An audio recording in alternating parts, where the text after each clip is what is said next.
नमस्कार। इस समय हम कैथल के जाट शिक्षण संस्थान के बाहर हैं, जहां पर जाट शिक्षण संस्थान द्वारा दो भव्य स्वागत द्वार बनाए गए हैं। हम तस्वीर आपको दिखा रहे हैं, जहां कल कांग्रेस के राष्ट्रीय प्रवक्ता रणदीप सिंह सुरजेवाला और महासचिव रणदीप सिंह सुरजेवाला इन मुख्य द्वारों का उद्घाटन करेंगे। लेकिन कल इस प्रोग्राम को लेकर क्या कुछ तैयारियां हैं, उनका जायज़ा हम लेने पहुंचे हैं। पहली तस्वीर है, तमाम पदाधिकारी आप इस समय द्वार पर मौजूद हैं। लेकिन तैयारियों की बात करें तो आप ये देख सकते हैं, भव्य पंडाल जो है वो इस समय तैयारी जो है वो की जा रही है। भव्य पंडाल इस समय लगाया जा रहा है, जहां कल इस प्रोग्राम का आगाज़ होगा और कांग्रेस के राष्ट्रीय प्रवक्ता रणदीप सिंह सुरजेवाला इसका उद्घाटन इस दो भव्य जो स्वागत द्वार हैं उनका करेंगे। उप प्रधान एडवोकेट राकेश नैन हमारे साथ हैं, इनसे बात करेंगे इन गेटों को लेकर। सर, क्या कहना चाहेंगे? दो मुख्य द्वार जो है वो बनाए गए हैं, कितनी लागत से ये बने हैं और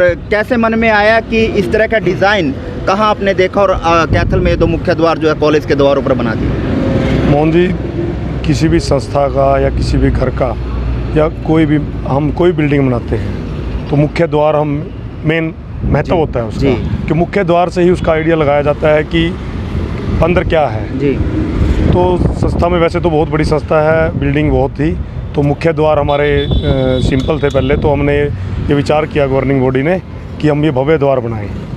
तो ये जो भव्य द्वार हैं, हमने आसपास देखा तो आसपास सिंपल गेट बने हुए हैं। तो हमारा जो ये है टोटली ट्रेडिशनल में कंसेप्ट में जो पुराने वो होते थे, तो उस हिसाब से हमने गेट बनवाए हैं। और जो इसके कारीगर आए हैं वो भी पटियाला से ही आए हैं, यहाँ लोकल कारीगर नहीं थे, क्योंकि इनके अंदर जो आप दिखाएंगे तो बाद में कि जो काम किया गया है, जो मार्बल लगाया गया है, वो सारा मार्बल इंपोर्टेड मार्बल है। कोई लोकल मार्बल ये नहीं है कि ग्रेनाइट वगैरह का काम है, ग्रेनाइट का भी नहीं है।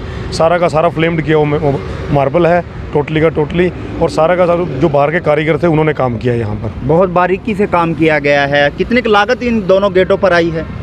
लागत में कहें तो हमने बहुत कोटेशन ली, बहुत काम किया। हमने उनको बोला कि संस्था का काम है तो संस्था के काम में आप थोड़ा वो करिए। लागत तो वही कह रहे थे कि हम दोनों गेट ये 25-25 लाख में बनाएंगे, लेकिन हमने उनके साथ नेगोशिएशन करके और उनको कहा कि संस्था का काम है, आप भी थोड़ा करिए, और समाज का काम है, ये तो सबके सहयोग से चलती है। तो हमारा ये अप्रोक्सीमेटली 18 लाख के करीब मेरे ख्याल से, तो इनका मतलब यानी मोटा 40 लाख के आसपास का खर्चा, मतलब 40 लाख तक हम खर्चा मान सकते हैं इसमें। मतलब एक्यूरेट तो मैं कहूँगा नहीं, क्योंकि अभी बिलिंग वगैरह और भी अभी पेंडिंग रह रहे हैं, इनके जमा करवाने हैं। तो 40 लाख में दोनों भव्य द्वार बनाए गए हैं। क्योंकि आसपास अगर और जिलों में बात करें तो ये भव्य द्वार नहीं देखे गए। खासकर ये चीज़ें देखी जाती हैं कॉलेज जो यूनिवर्सिटीज़ हैं उनके भव्य द्वार देखे गए हैं, बल्कि कॉलेजों के जो यूनिवर्सिटीज़ हैं उनके भी इस तरह के भव्य द्वार नहीं है। ये तो एक हमारा ये था ना कि सबसे बहुत पुरानी संस्था है। सन 1939 में सर छोटू राम जी ने नींव रखी।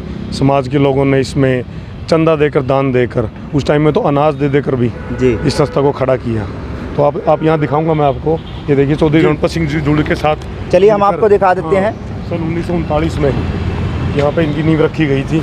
तो हमने वही कंसेप्ट लेके कि इतनी धरोहर, एक तरह की धरोहर ही है हमारी ये, और इसके अंदर मतलब बहुत इंस्टीट्यूशन काम कर रहे हैं। तो इसका गेट भी उसी ट्रेडिशनल स्टाइल में होना चाहिए, एक अलग कंसेप्ट लगना चाहिए।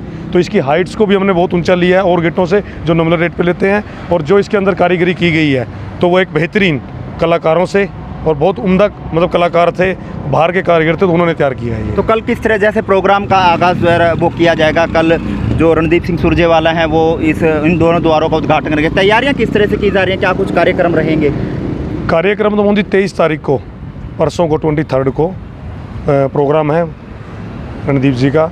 तो उसमें वो यहाँ पे जो ये हमारे गेट हैं, भव्य द्वार हैं, इनका उद्घाटन करेंगे।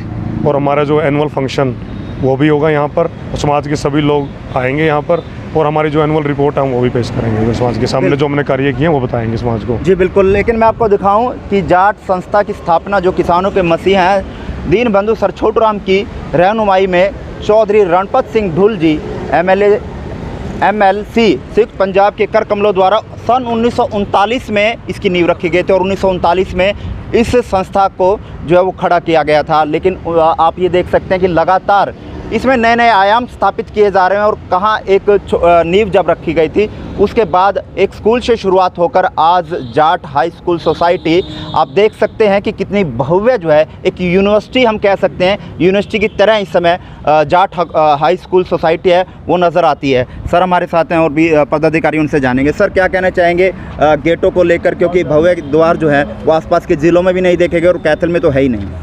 सर इनका डिज़ाइन हमने एक पटियाला का आर्किटेक्ट से रहा, उसे डिज़ाइन करवा गया है और उन्होंने बहुत अच्छी बढ़िया से डिज़ाइन इसको किया है और इसको एक बहुत बड़ी एक डिज़ाइन के तरीके उसे डिज़ाइनर ने इसको बनाया है। जी कितने की लागत से इसको बनाया गया और कारीगर कहाँ से आए हैं, किस तरह से मन में आया किस तरह का द्वार जो है वो होना चाहिए? ये हमारी सोच थी शुरू में, को हम हमारे से पहले जितनी भी मैनेजमेंट आई है सब ने कुछ अच्छा करने की कोशिश की है। हमारे पास बिल्डिंग काफ़ी थी लेकिन हमने सोचा कि गेट हमारे सुंदर होने चाहिए, तो हमने इसके गेटों के ऊपर ध्यान दिया और गेट अच्छे बनाने की कोशिश की, क्योंकि first impression is last impression. यानी वो कहावत हरियाणा में सुनने को आई है कि कोठी के गेट से और लाला जी के पेट से अंदाजा लगाया जा कि भी अंदर कितना सिस्टम है। हाँ जी बिल्कुल, बिल्कुल सही है और हमने इसको चित्रित करने की कोशिश करी है। बिल्कुल, कल रणदीप सिंह सुरजेवाला इन दोनों भव्य द्वारों का उद्घाटन करेंगे और तमाम जो है कार्यक्रम की इस समय तैयारियां चली हुई हैं और वार्षिक महोत्सव भी जो है इस कार्यक्रम में मनाया जाएगा और तमाम रिपोर्ट्स जो है एनुअल की वो पेश की जाएगी और तमाम जो है तैयारियां इस समय तमाम पदाधिकारी जो हैं जाट हाई स्कूल सोसाइटी के वो इस समय करते हुए नज़र आ रहे हैं।